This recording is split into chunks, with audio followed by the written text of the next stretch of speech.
Mr. Ndegwa, hi, Yeah, how are you doing? good to see you, Kalondu. I have not seen you since last year, right? Last in year, November? November. Yes, in November last year. November, when you're asking very, very difficult questions about what food I like. Yes. The last time you spoke to me, you spoke about, know, your morning routines. Yes. And you spoke to me about, going to Karura. Today has been quite a busy day. Did you go to Karura in the morning? No. Actually, the way that I build my routines is even if I am traveling, if there's no gym, I'll do some exercises in my room. Yeah. So like today I did half an hour of mobility, flexibility, and a few strength. Yeah. I don't want to run because it takes too much energy. Yeah. Probably it's too early also. Yes. But I still want some level of agility, fitness. Yeah. Yeah, exactly. Most of the time, especially for young people, when we wake up in the morning, we have our phones on our hands. The very first thing I don't do that. I use my phone, but I use my phone for two things in the morning. One is alarm, if I have an alarm so that I don't miss a meeting. Yes.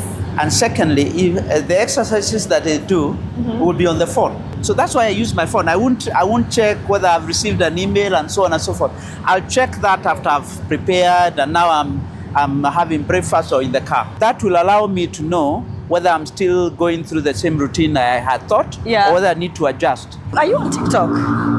Yes. No, I'm not because but my son is, so he shows me all kinds of things on TikTok. Yeah, anyway. So you see a lot of trending things because there's a bundle for TikTok actually. Yes, there is. We don't want one size fits all. Yeah. We have said we want to segment customers so that we are targeting customers. If it's me, there may be something else I want. Probably make my own bundle that allows me to deal with all the issues that I want to deal with. So it is about segmenting customers and giving propositions that work for them. Yeah. What is your preferred mode of communication? Is it texting? Is it calling? You mentioned emailing. My preferred way of thinking about communicating is communicating in a way that doesn't distract me. Yeah. So, for example, my phone will be on silent if I'm in a meeting, so that I'm returning a call rather than picking a call. Yeah. The way people interrupt meetings because they are receiving a call. But WhatsApp I'll send at any time. So if you ask me what is my preferred way of communicating, I would say chats. Yeah. Rather than SMS. I hardly use SMS, but there are 22 million people in this country who use SMS. Yeah. But one thing I've noticed about the CEO is that you can get him on WhatsApp. So if you want to talk to him ASAP, please do WhatsApp. Yes, they can WhatsApp me. Yeah. That is true. It's very hard to describe you without using Safaricom, really. So is there a way you could describe Peter Ndegwa without using Safaricom, without using family? Yeah. But remember, before I joined Safaricom, I was still Peter. Yes. I used to work elsewhere. I worked for a very long time. I've always generally been the same, very focused, very ambitious, but also rooted.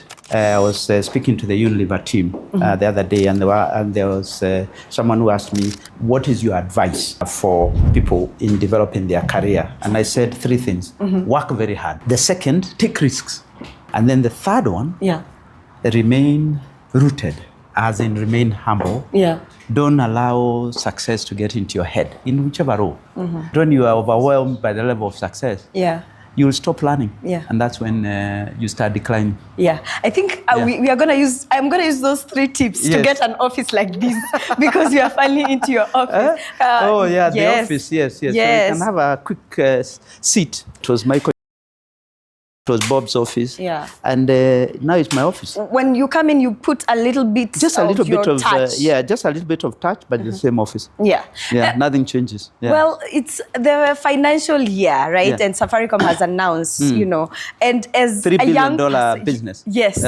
As a young person, I've seen a lot of numbers, really. I'm thinking, what is what? The way to think about Safaricom is not the numbers in financial terms. Yeah. Because everyone will always never remember anything about financial numbers. Is the people you serve. So how do we transform lives? We do three things. We're the biggest supporter of Kenyan passion points, whether that is sports. I don't want to talk about Arsenal.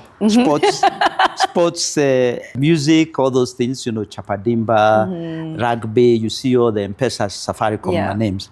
Biggest supporter of Kenyan passion points, We are the biggest supporter of community through our foundation, the two foundation. And then we are the biggest enabler of how people live by providing connectivity services and payments. Yeah. You get what I mean? Yeah. Pochi has now doubled this year to 1.2 million customers. You cannot double like that if you are not offering services that are relevant to those customers. So it's a big responsibility, but we have to do it in a way that allows the country to keep moving. Yeah. But also for us to keep learning and keep innovating. Yeah. How would you describe the year actually in one word? Fantastic. That is the word, yeah? Yes. Fantastic growth. Yeah. Healthy business, serving society, Yeah. That's the reason why we are delivering great performance. Yeah. Yesterday, my cousin, who is in the university actually, because I told him I was going to interview the CEO of Safaricom, he was like, I need you to ask him how I can get shares. Yes. For him, it was, he sounded like it's rocket science. Yeah. So as someone who is in the university can go to any broker and get Safaricom shares or any other shares on the stock exchange. Yeah. But a young person, if they want to invest and they have Mpesa, you can just open ZD. Yes. So you register, it's 3 steps to register, and then 1 step to invest, 1 step to withdraw, and no charges. How do you get to manage the Gen Zs? Research has it that Gen Zs are a headache in the office. Between millennials and Gen Z, it's 75% of most organizations. Secondly, our customer base, a large proportion is Gen Z. So we have to understand them. We have to have insights about them. When we segmented customers, the youth was the first one we started to develop. That's why we came up with Safaricom Hook.